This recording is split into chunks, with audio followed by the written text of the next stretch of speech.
With Doubtnut, get instant video solutions to all your maths, physics, chemistry, and biology doubts. Just click the image of the question, crop the question, and get instant video solution. Download Doubtnut app today. The question here is acetic acid is titrated with NaOH solution. Which of the following is correct for this titration? So acetic acid is a weak acid and NaOH is a strong base.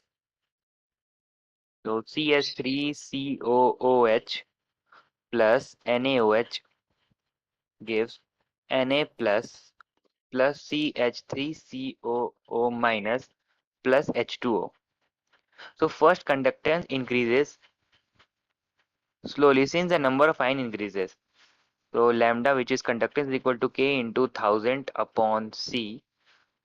So conductance increases because the number of ion increases and the concentration of CH3OH decreases, and after the equivalence point all the CH3OH, the concentration of all the CH3OH will vanish and only the NaOH will left, and on further pouring the NaOH solution there is a rapid increase in the conductance.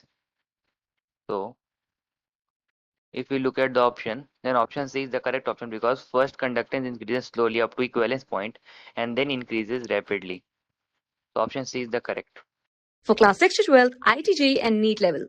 Trusted by more than 5 crore students. Download Doubtnut app today.